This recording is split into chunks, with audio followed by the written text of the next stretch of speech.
So hello guys, what's up? It's me again, si Mima Alicia Nyo at nagbabalik ulit para sa ating panibagong video. Talaga nga namang ayaw na ayaw tumigil ni dating Pangulong Rodrigo Roa Duterte sa kasasatsat, kadadakdak at gustong-gusto niya talagang buwagin, sirain at padumihin ang pangalan ng administrasyong to. Paano mo naman nasabi, Mima? Wala eh.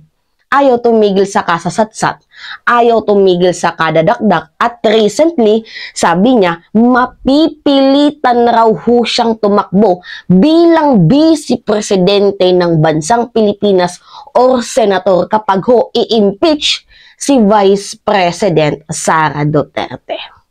So ngayon, yung tanong dito, sino pang gustong magpa-impeach kay Vice President Sara Duterte? Diba ito lang naman yung grupo ni Franz Castro ang nagpakalap ng fake news na to?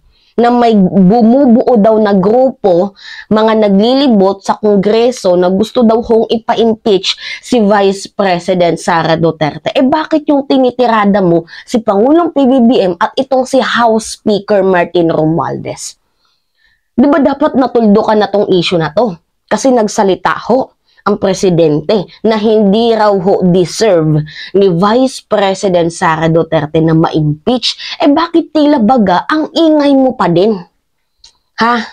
Hindi ka na natigil. Matanda ka na, nag-aambisyon ka pa. Yan guys, napapansin nyo na itong si dating Pangulong Rodrigo Roa Duterte sakim ho sa kapangyarihan at natatakot siya na mawalan siya ng power dito sa bansang Pilipinas. Yan yung meaning yan eh. Alam ko yung feelings mo, dating Pangulong Rodrigo Roa Duterte, masakit kasi di ba nagsisialisan yung mga kagrupo mo. Talaga namang masakit yan. Siyempre, kagagawan mo din yan. Accept the fact na hindi ka na talaga malakas. Yung dating binabansagan na strong leader, ngayon ay wala na, binabaliwala na ng mga tao. Kasi nga, hindi na pantay, hindi na ganun yung pag-iisip mo katulad noon. Liku-liku na.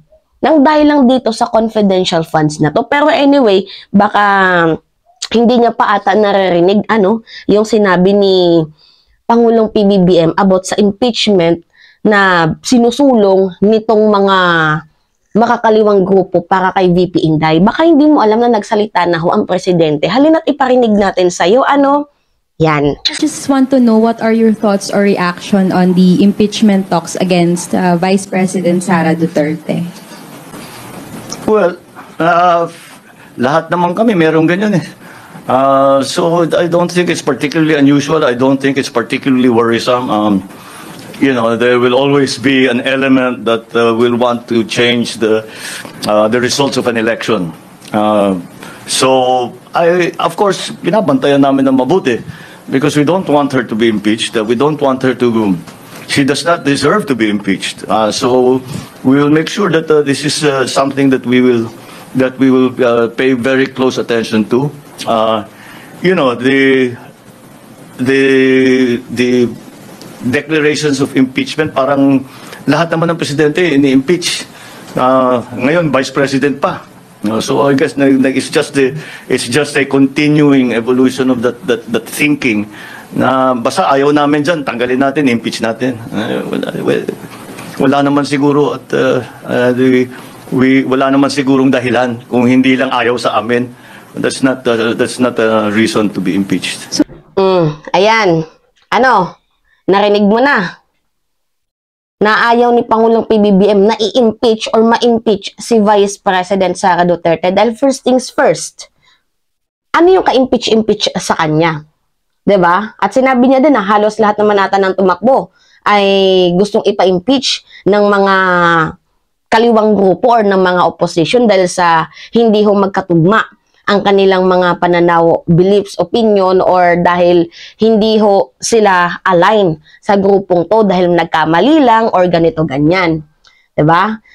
So ngayon, tinuldukan na ho ito ni Pangulong PBBM kahit ayaw niyang magsalita about sa issue na to, nagsalita na lang para sa ikatatahimik ng karamihan, no? Doon pa yan sa Honolulu, Hawaii, yung interview na yan. Tapos, ikaw, Digong, ang ingay-ingay mo. Para kang babaeng putak ng putak. Hindi ka matigil. Ito yung balita guys, Sabi dito, magkababuyan tayo. Rudy Duterte eyes VP run if Sara gets impeached. Bakit si Pangulong PBBM at si Martin Romualdez yung tinitirada mo? Ito yung video guys, ipanood natin sa inyo. Dined Marao ni Ang tatay naman ng bise na si dating Pangulong Rodrigo Duterte nagbabalang magbabalik politika kapag in-impeach si VP Sara. Nasa frontline ng balitang yan si Jenny Dongon. Rumespak naman dyan ang kanyang ama na si dating Pangulong Rodrigo Duterte. Sabi niya sa panayam ng SMNI. Alam mo ba ginawa ninyo yan? Babalik ako sa politika. Kapilitan ako. Either I run for senator or I will run for vice president. Baski matanda.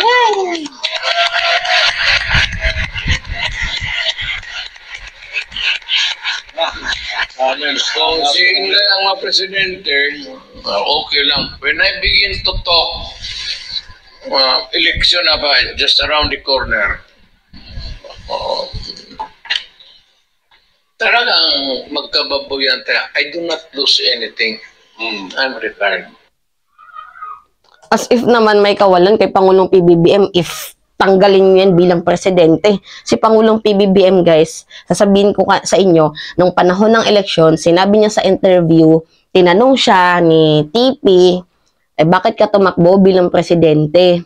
Sabi naman ni Pangulong PBBM, actually, kaya na namin mabuhay ng kami lang. Kaya namin kumain ng kami lang. Pero kawawa naman yung mga mamamayang Pilipino. So, tumakbo ako hindi lang para sa pansarili ko, kundi tumakbo ako para sa mamamayang Pilipino. Kasi totoo naman guys, kung sa kanilang pamilya, kayang-kaya naman nila. 'Di ba?